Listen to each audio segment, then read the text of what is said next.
আশা করি আপনারা ভালো আছেন। আপনাদের স্বাগত জানাই। বাংলাদেশে নির্বাচন কবে হবে সেটা নিয়ে এক ধরনের ধোঁয়াটে ভাব আছে, তবে এটা পরিষ্কার সরকারের ভাষ্য অনুযায়ী 25শে ডিসেম্বর অথবা 26শে জুনের মধ্যে। কিন্তু আমার ধারণা নির্বাচনটা 2025 সালের মধ্যেই। ডিসেম্বর তো বটেই, পারলে ডিসেম্বরের আগেই করতে হবে এবং হয়তো হয়ে যাবে। প্রশ্ন হচ্ছে যে নির্বাচনটা কেমন হবে। সাধারণভাবে আমার যেটা ধারণা, এখন পর্যন্ত যারা নানা দায়িত্বে আছেন তাদের তৎপরতা দেখে যেটা মনে হচ্ছে, যে ধরনের নির্বাচন আমরা আশা করছি সেই ধরনের নির্বাচন হয়তো হবে না। আমি মনে করি হয়তো সেভাবে করা সম্ভব হবে না, যদিও সরকার প্রধান বলছেন যে এই নির্বাচন ইতিহাসের একটা অনন্য নজির বা এমন একটা উদাহরণ সৃষ্টি করবে, এমন একটা নির্বাচন তারা করতে চাইছেন। তবে অবশ্যই বিগত বছরগুলোতে যে নির্বাচনগুলো হয়েছে, অন্তত গত 3-4টে নির্বাচন যেরকম হচ্ছে তার চাইতে নিঃসন্দেহে একটি ভালো নির্বাচন হবে। নির্বাচনের ফলাফল কী হবে এটা বোধহয় চোখ বন্ধ করে বলে দেওয়া যায় যে এই নির্বাচনে, যদিও যেহেতু ভোটাররা ভোট দেবেন, কোনো নির্বাচনের ফলাফল আগাম বলে দেওয়া উচিত নয়, তবে একজন বিশ্লেষক হিসেবে আমি বলতেই পারি, বিশ্লেষক হিসেবে, এবং সাধারণভাবে আপনারা যারা শুনছেন তারা অনুমান করতে পারেন এই নির্বাচনে আমরা চাই কিংবা না চাই, পছন্দ করি কিংবা না করি, তাদের শক্তি থাকুক কিংবা না থাকুক, তাদের দুর্বলতা থাকুক কিংবা না থাকুক, তারাই জয়ী হবেন, অর্থাৎ বাংলাদেশ জাতীয়তাবাদী দল বিএনপি এই নির্বাচনে বিজয়ী হবে। এবং অন্যান্য রাজনৈতিক শক্তিগুলোর যে অবস্থা সেই বিবেচনায় তাদের একটা ল্যান্ডস্লাইড ভিক্টরি হবে বলে আমার ধারণা। আমার আজকের আলোচ্য বিষয়, বিএনপি তো ক্ষমতায় যাবে, বিরোধী দলটা কী হবে। এবং একটা গণতান্ত্রিক সংস্কৃতিতে, রাজনীতিতে, একটা গণতান্ত্রিক দেশে বিরোধী দল অত্যন্ত গুরুত্বপূর্ণ, এবং সরকারি দলের চাইতে কোনো অংশেই তারা কম গুরুত্বপূর্ণ না। একটা অংশ রাষ্ট্র পরিচালনার দায়িত্বে থাকে, আরেকটা অংশ অর্থাৎ বিরোধীরা সরকারকে সবসময় চেকস অ্যান্ড ব্যালেন্সের মধ্যে রাখে, সরকারকে সবসময় চ্যালেঞ্জের মধ্যে রাখে, সরকারকে সবসময় প্রশ্নের মধ্যে রাখে, জবাবদিহিতার মধ্যে রাখে। কাজেই বিরোধী দল অত্যন্ত গণতান্ত্রিক রাজনীতিতে গুরুত্বপূর্ণ। এই বিরোধী দল কে হবে? স্বাভাবিক সময় হলে এটা বলে দেওয়া যেত যে বিএনপি যদি ক্ষমতায় যায় আওয়ামী লীগই বিরোধী দলে থাকবে। এখন নানা রকমের প্রশ্ন আছে, আওয়ামী লীগ নির্বাচন করতে পারবে কি পারবে না, তাকে করতে দেয়া হবে কি হবে না, দল হিসেবে সেটা টিকে থাকবে কি থাকবে না। আমি মনে করি গণতান্ত্রিক রাজনীতির আলোচনায় বা বিতর্কে এই প্রসঙ্গগুলো না টানাই ভালো। সেই রকম কোনো সিদ্ধান্ত নেওয়া সমীচীন হবে বলেও মনে হয় না, এবং আমার মনে হয় না যে কারো দিক থেকে এই দাবি বা চাপ থাকলেও সরকার শেষ পর্যন্ত সেই ধরনের সিদ্ধান্ত নেবেন। কিন্তু প্রশ্ন হচ্ছে, আওয়ামী লীগ নির্বাচনে অংশ নেবে? ইতিহাস যেটা বলে, এবং আওয়ামী লীগের টিকে থাকার স্বার্থে আওয়ামী লীগকে নির্বাচন করতে হবে। আওয়ামী লীগ যদি নির্বাচনের বাইরে থেকে নির্বাচনকে প্রশ্নবিদ্ধ করতে চায়, সেটা গ্রহণযোগ্য হবে না যতক্ষণ না পর্যন্ত তাদেরকে নির্বাচন থেকে বাইরে রাখার কোনো সরকারি বা নির্বাচন কমিশনের সিদ্ধান্ত বা দলটিকে ব্যান করা হচ্ছে। এখন প্রশ্ন হচ্ছে, আওয়ামী লীগ নির্বাচন করবে বা করতে পারবে? সেই শক্তি সামর্থ্য কি তার আছে? সবচেয়ে বড় কথা, তার সাহস আছে কি না। আওয়ামী লীগের কোনো নেতা কর্মী আওয়ামী লীগ পরিচয় দিয়ে জনসম্মুখে আসবার সাহস শক্তি রাখেন কি না, তাদের সেই নৈতিক অবস্থানটা আছে কিনা, সেটা একেবারেই নেই, এটা পরিষ্কার। দ্বিতীয়ত, এটাও তাদের মধ্যে এখন পর্যন্ত লক্ষ্য করা যাচ্ছে না যে 15 বছরে যা অন্যায় অপরাধ করেছেন সেটা তো বাদই দিলাম, জুলাই আর আগস্টের 36 দিনে তারা যেটা করেছেন, যে ব্রুটালিটি, নির্মমতা তারা দেখিয়েছেন, সেটার জন্যে তাদের মধ্যে কোনো অনুশোচনা এখন পর্যন্ত লক্ষণীয় নয়। বরং উল্টো দিকে কে মারা গেল, কজন পুলিশ মারা গেল, অন্য কী করা হলো, ভ্যান্ডালিজম কী হলো, সেগুলো নিয়ে তারা কথাবার্তা বলছেন। সেগুলোর জন্য তাদের অনেক রকমের মায়াকানা আছে। নিঃসন্দেহে যে সাইডেই কেউ মারা যান না কেন সেটা দুর্ভাগ্যজনক, সেটা নিন্দনীয়। কিন্তু এই যে হাজার হাজার সাধারণ মানুষ মারা গেল, ছাত্ররা মারা গেল, শিশু কিশোররা মারা গেল, তার জন্য তাদের কোনো অনুশোচনা নেই। এরকম একটা পরিস্থিতিতে আওয়ামী লীগ শেষ পর্যন্ত এই নির্বাচনে কতজন প্রার্থী খুঁজে পাবে, দিতে পারবে এবং কারা প্রার্থী হবেন, সেটা এখন একটা বড় প্রশ্নের মধ্যে।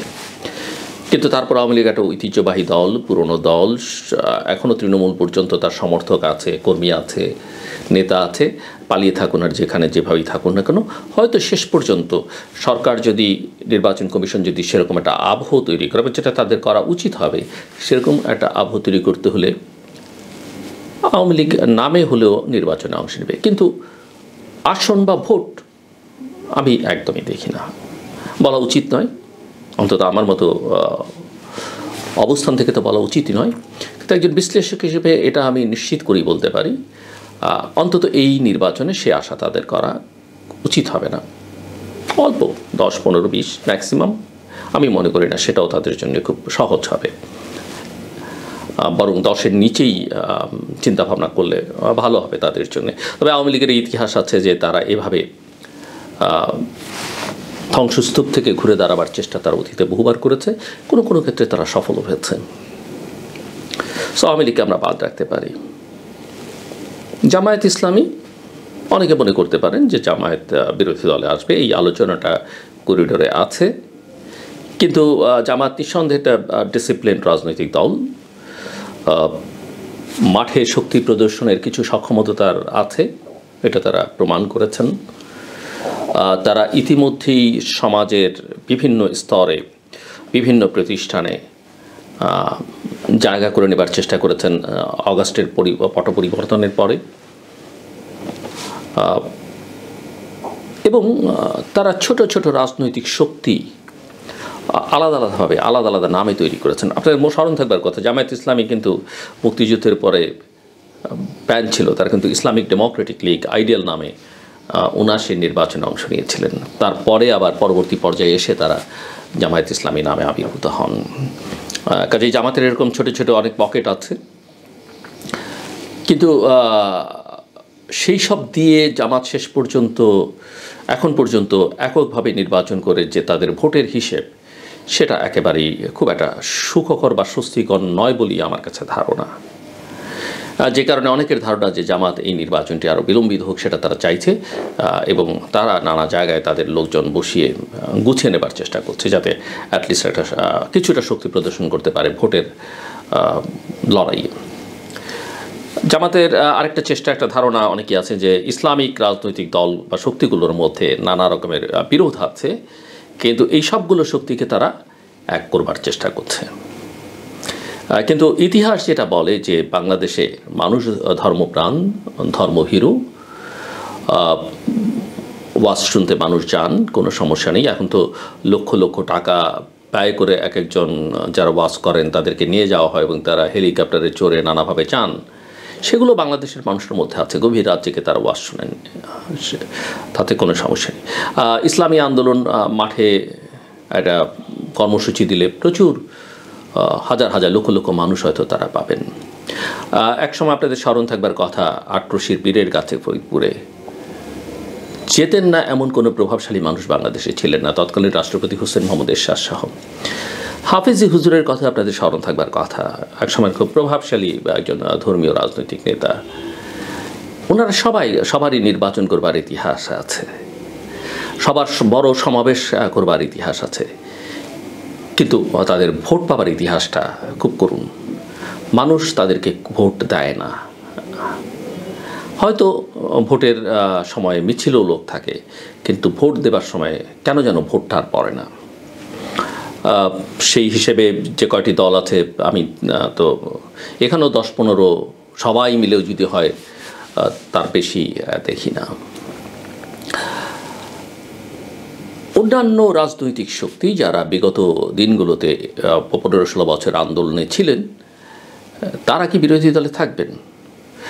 আমাদের রাজনৈতিক নেতাদের, বিশেষ করে ছোট ছোট নেতাদের যে মনোবৃত্তি, তাতে তারা বিরোধী দলে থাকতে হয়তো চাইবেন না। কেননা ইতিমধ্যেই বিএনপি এবং বিএনপির অ্যাক্টিং চেয়ারপারসন অঙ্গীকার করেছেন যে যারা এই আন্দোলনে ছিলেন তাদের নিয়ে তারা জাতীয় সরকার গঠন করবেন।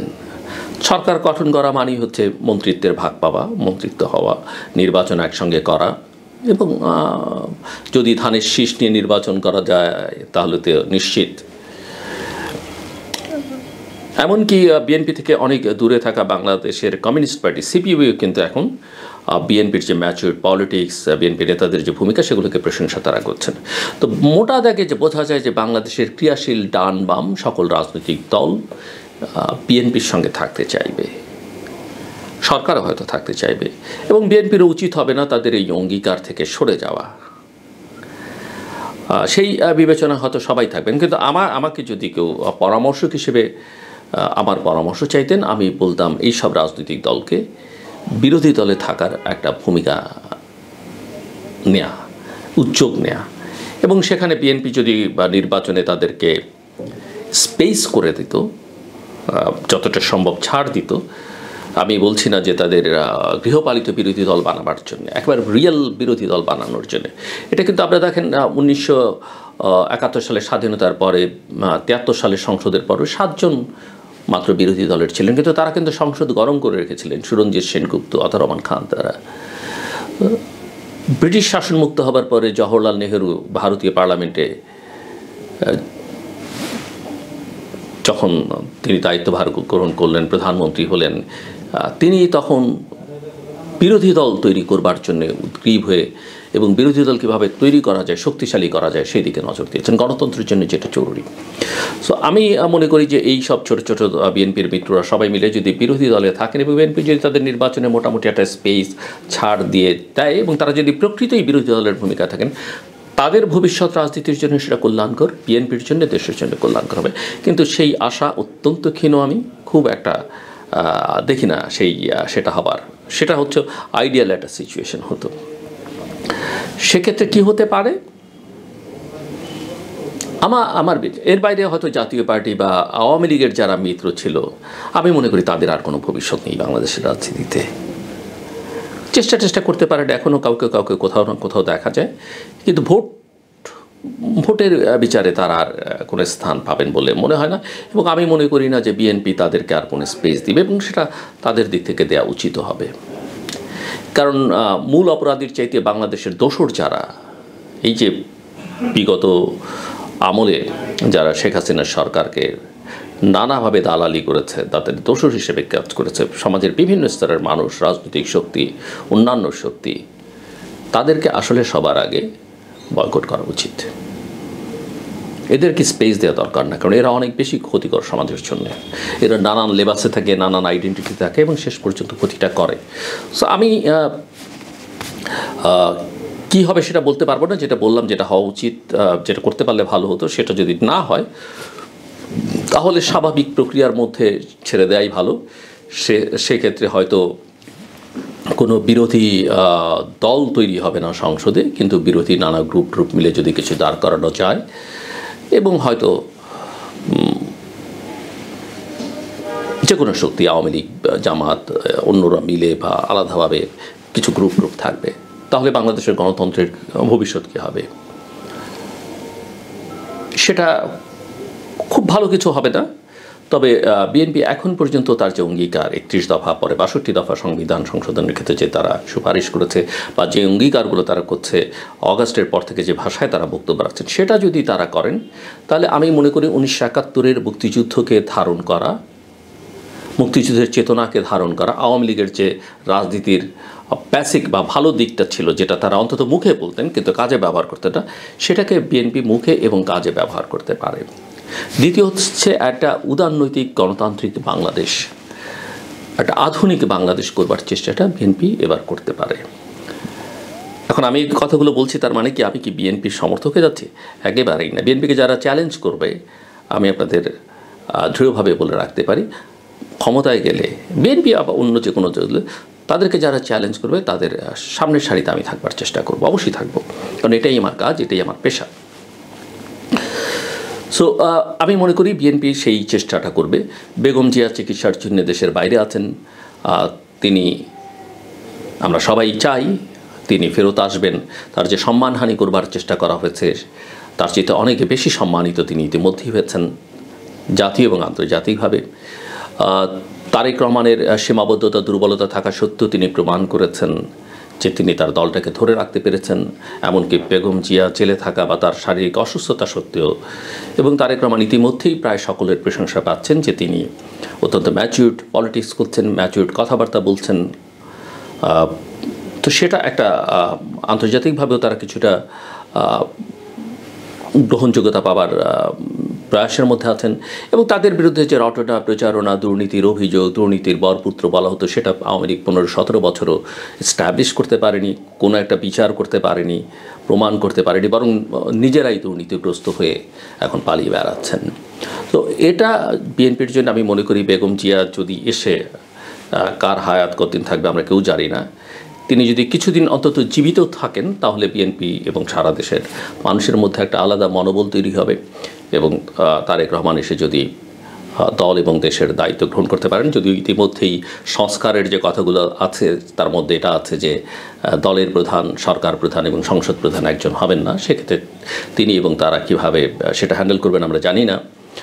দলে মহাসচিবের একটা ভালো ইমেজ আছে, ক্লিন ইমেজ আছে, এগুলো তারা কাজে লাগাবার চেষ্টা করতে পারে।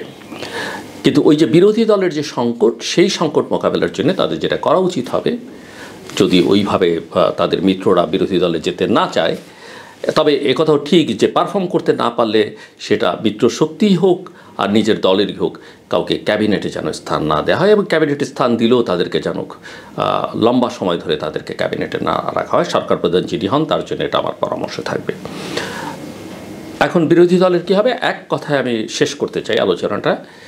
আওয়ামী লীগ শুধু বিএনপিকে স্পেস দেন। আমরা সবসময় বলছিলাম যে বিএনপিকে স্পেস না দিলে দেশে কিছু উগ্র গোষ্ঠীর জন্ম হবে, এবং সেটা কিন্তু আমরা দেখতে পাচ্ছি। আওয়ামী লীগ শুধু বিএনপিকে স্পেস না দিয়ে ক্ষান্ত থাকেনি, তারা কোনো বিরোধী মত, বিরোধী শক্তিকে স্পেস দেয়নি। কোনো সিভিক স্পেস কারোর জন্য ছিল না, গণমাধ্যমের জন্য ছিল না, সিভিল সোসাইটির জন্য ছিল না। সো আগামী দিনে যারা ক্ষমতায় আসতে যাচ্ছেন তাদের কাজ হবে সহনশীলতা, সহিষ্ণুতা, পরামর্শহিষ্ণুতা চর্চা করা, এখন থেকে সেই চর্চাটা করা। আমরা দেখতে পাই আওয়ামী লীগ আমলে ওই যে তাদের বিরুদ্ধে কোনো কথা বললেই, কোনো কিছু লিখলেই সোশ্যাল মিডিয়াতে অনেক বট অ্যাকাউন্ট তাদের ওই যে একটা গবেষণা, তথাকথিত গবেষণা প্রতিষ্ঠান ছিল CRI, তার মধ্যে তৈরি করে রেখেছিল, সেকেন্ডের মধ্যে শত সহস্র, আমি একটা স্ট্যাটাস দিলে, আপনি একটি স্ট্যাটাস দিলে শত সহস্র একই রকমের কমেন্টস দিয়ে ভরে যেত, আপনাকে গালাগালি করতো। আপনি ওই অ্যাকাউন্টে গেলে দেখতেন আসলে একদিন আগে তৈরি করা হয়েছে কোনো বিদেশি ছেলে বা মেয়ের মুখ, কোনো ফেক অ্যাকাউন্ট, এগুলোর মধ্য দিয়ে এগুলো তারা করতো। একই প্রবণতা এখনও কোনো রাজনৈতিক শক্তির মধ্যে কিন্তু এখন বাংলাদেশ আছে। সেই জায়গায় এই সহনশীলতা, সহিষ্ণুতার জায়গাটা বিএনপিকে প্র্যাকটিস করতে হবে, তার কর্মীদের সেই জায়গায় তৈরি করতে হবে।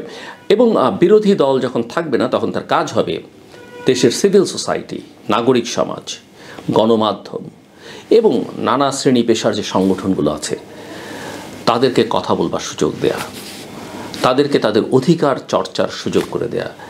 এবং সেই আবহ যদি তারা তৈরি করতে পারেন যে সমাজের বিভিন্ন স্তর থেকে সরকারের ভুল ত্রুটি নিয়ে কথাবার্তা বলা হচ্ছে, দাবি আসছে, প্রতিবাদ হচ্ছে, এবং সেরকম একটা পরিস্থিতি তৈরি করা যায়, আবহ যদি তারা সেই স্পেসটা অন্যদেরকে দেন, তাহলে ওই সংকটটা সাময়িকভাবে কাটিয়ে ওঠা সহজ হবে। হয়তো পরবর্তী নির্বাচনের জন্য অপেক্ষা করতে হবে একটা শক্তিশালী বিরোধী রাজনৈতিক দল কারা হয়ে উঠতে পারেন।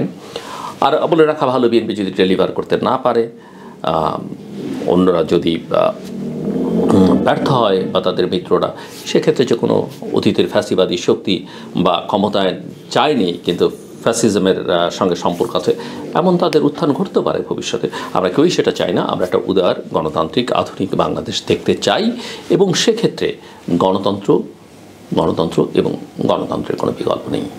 আপনাদের সবাইকে ধন্যবাদ।